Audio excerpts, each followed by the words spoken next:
Hello everyone, welcome to my channel. നമ്മളിന്ന് തയ്യാറാക്കാൻ പോകുന്നത് പാൽ പുഡിങ്ങാണ് കേട്ടോ. മിൽക്ക് പുഡിങ്ങാണ് നമ്മളിന്ന് തയ്യാറാക്കാൻ പോകുന്നത്. അതിൽ ഇടയ്ക്ക് ഒന്ന് മാംഗോ ആഡ് ചെയ്യുന്നുണ്ട്. അപ്പോൾ എന്തൊക്കെയാണ് ആവശ്യത്തിന് വേണ്ടതെന്ന് നോക്കാം. 2 കപ്പ് പാൽ വേണം. ഇവിടെ 1 കപ്പ് മാത്രമേ ഞാൻ കാണിക്കുന്നുള്ളൂ. തയ്യാറാക്കുന്ന സമയത്ത് 2 കപ്പ് പാൽ നമ്മൾ ആഡ് ചെയ്യും.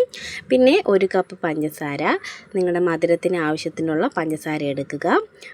പിന്നെ 3 സ്പൂൺ കോൺഫ്ലവർ, 1 മാങ്ങ കഷ്ണങ്ങളാക്കിയത്. ഇനി അടുപ്പത്തൊരു പാൻ വയ്ക്കുക. അതിലേക്ക് 2 കപ്പ് പാലൊഴിച്ച് കൊടുക്കുക.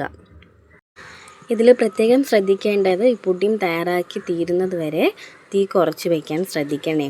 തീ കൂട്ടി വയ്ക്കേണ്ട ആവശ്യമൊന്നുമില്ല. ഇനി പാൽ നല്ല ചൂടായി വന്നിട്ടുണ്ട്. അതിലേക്ക് 1 കപ്പ് പഞ്ചസാര ഇട്ട് കൊടുക്കാം. നിങ്ങളുടെ മധുരത്തിന് ആവശ്യത്തിനുള്ള പഞ്ചസാര മതി കേട്ടോ ആഡ് ചെയ്യാൻ. എനിക്ക് കുറച്ചധികം മധുരം വേണമെന്നുള്ളത് കൊണ്ടാണ് 1 കപ്പ് പഞ്ചസാര എടുത്തത്. നിങ്ങൾക്ക് മധുരം കുറച്ച് മതിയെങ്കിൽ പഞ്ചസാരയുടെ അളവ് കുറയ്ക്കാം കേട്ടോ. ഇനി നല്ലപോലെ ഇളക്കി കൊടുക്കുക. പഞ്ചസാരയൊക്കെ ഒന്ന് അലിയട്ടെ. ഞങ്ങളുടെ വീഡിയോ നിങ്ങൾ ആദ്യമായിട്ടാണ് കാണുന്നതെങ്കിൽ സബ്സ്ക്രൈബ് ചെയ്യാൻ മറക്കല്ലേ. അതുപോലെ തന്നെ ഈ വീഡിയോ ഇഷ്ടപ്പെട്ടുവെങ്കിൽ ലൈക്ക് ചെയ്യുക, ഷെയർ ചെയ്യുക. അപ്പോൾ നമ്മുടെ പാലിവിടെ നല്ല ചൂടായി വരുന്നുണ്ട്. ഇനി 3 സ്പൂൺ കോൺഫ്ലവർ ഇട്ട ബൗളിലേക്ക് കുറച്ച് പാലൊഴിച്ച് കൊടുക്കാം. എന്നിട്ട് നല്ല രീതിയിൽ കട്ട വരാതെ അത് ഇളക്കി മിക്സ് ചെയ്യാം. വെള്ളമൊഴിച്ച് കലക്കേണ്ട ആവശ്യമില്ല കേട്ടോ. നമ്മളിവിടെ പാൽ പുഡിംഗ് ആണല്ലോ തയ്യാറാക്കുന്നത്. അപ്പോൾ പാൽ തന്നെ നമുക്ക് ഒഴിച്ചാൽ മതിയാകും. ഇനി നല്ല രീതിയിൽ ഇളക്കി കട്ടയില്ലാണ്ടാക്കുക. ഇനി ആ മിക്സ് നമുക്ക് ഈ പാലിലേക്ക് ഒഴിച്ച് കൊടുക്കാം. ഇനി വേണം നമ്മൾ കൈയെടുക്കാണ്ട് ഇത് ഇളക്കി കൊടുക്കേണ്ടത്.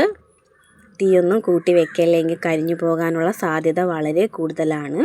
ഇനി കൈയെടുക്കാണ്ട് നല്ല രീതിയിൽ ഇളക്കി കൊടുക്കുക. കണ്ടില്ലേ, ഇപ്പോൾ തന്നെ കട്ട പിടിച്ച് തുടങ്ങി. അത് സ്വാഭാവികമാണ് കേട്ടോ. കോൺഫ്ലവർ ഇടുമ്പോൾ ഇങ്ങനെ കട്ട വരും. നമ്മൾ കൈ എടുക്കാണ്ട് ഇങ്ങനെ ഇളക്കി കൊടുക്കുമ്പോൾ ആ കട്ടയൊക്കെ പൊട്ടിപ്പോകും കേട്ടോ. എന്നിട്ട് നല്ല കുഴമ്പ് രൂപത്തിലാകും. കണ്ടില്ലേ, നിങ്ങൾക്ക് തന്നെ കാണാൻ പറ്റുന്നുണ്ടല്ലോ. ആ കട്ടയൊക്കെ പോയി നല്ല രീതിയിൽ മിക്സായി വരുന്നുണ്ട്. അപ്പോൾ നല്ല രീതിയിൽ ഇളക്കി കൊടുക്കുക. നല്ല കുമ്പള വരുന്നുണ്ട്. അപ്പോൾ പുറത്ത് ദേഹത്തൊന്നും തെറിക്കാണ്ട് ഒന്ന് സൂക്ഷിക്കണം. നല്ല രീതിയിൽ കൈ എടുക്കാണ്ട് ഇളക്കി കൊടുത്തുകൊണ്ടിരിക്കണം കേട്ടോ. ഇപ്പോൾ നമ്മുടെ കൺസിസ്റ്റൻസി ഇതാണ്. കുമ്പള വന്ന് തുടങ്ങി ആ ഒരു കുഴമ്പ് രൂപത്തിലായി. ഇനി കട്ട് ചെയ്ത മാംഗോ ഇട്ട് കൊടുക്കാം. അപ്പോൾ നിങ്ങളുടെ കയ്യിൽ ഏത് ഫ്രൂട്ടാണോ ഉള്ളത്, നിങ്ങൾക്ക് ഏത് ഫ്രൂട്ടാണോ ഇഷ്ടം അത് ഇട്ട് കൊടുക്കാം കേട്ടോ. ഇപ്പോൾ ഫ്രൂട്ടൊന്നും ഇല്ലയെന്നുണ്ടെങ്കിൽ ഈ പാല് മാത്രം മതിയാകും. ഇതിപ്പോൾ ഇടയ്ക്ക് കഴിക്കാൻ കിട്ടാൻ വേണ്ടിയിട്ടും കൂടിയാണ് ഞാൻ മാംഗോ ആഡ് ചെയ്തത്. ഇപ്പോൾ മാംഗോ സീസണും കൂടിയല്ലേ. അപ്പോൾ അതുകൊണ്ടാണ് ഒരു കാണാനൊരു ഭംഗിക്കും കഴിക്കാൻ കിട്ടാൻ വേണ്ടിയും കൂടെ ഞാൻ ആഡ് ചെയ്തത്.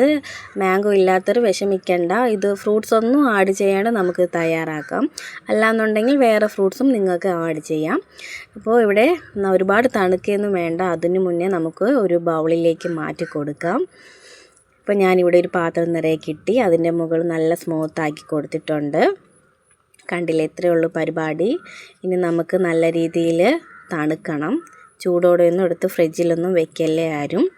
നമ്മൾ ഇത് തണുത്തതിന് ശേഷം ഫ്രിഡ്ജിൽ വെച്ചത് നമുക്ക് യൂസ് ചെയ്യാം. അങ്ങനെയല്ല, ഫ്രിഡ്ജിൽ വെക്കാണ്ടേ നമുക്കിത് കഴിക്കാം കേട്ടോ. അപ്പോൾ ഞാൻ അരമണിക്കൂർ ഫ്രിഡ്ജിൽ വെച്ചു. ഇനി പുറത്തെടുത്തിട്ടുണ്ട്. കണ്ടില്ലേ, ഇതാണ് നമ്മുടെ ഫൈനൽ റിസൾട്ട്. കണ്ടോ. ഇനി ഞാൻ നിങ്ങൾക്കിത് എടുത്ത് കാണിച്ചു തരാം. കണ്ടില്ലേ, നല്ല സോഫ്റ്റായിട്ട് വരുന്നുണ്ട്. ഇത് ഞങ്ങൾ മുൻപ് അപ്ലോഡ് ചെയ്തിട്ടുള്ള മാംഗോ പുഡിങ്ങിൻ്റെ റെസിപ്പിയാണ്. അപ്പോൾ കണ്ടിട്ടില്ലാത്തവർ ഒന്ന് കയറി കാണാൻ ശ്രമിക്കണേ. അതുപോലെ ഞങ്ങളുടെ വീഡിയോ ഇഷ്ടപ്പെട്ടു എന്ന് വിചാരിക്കുന്നു. പുതിയ വീഡിയോയുമായി വീണ്ടും കാണാം.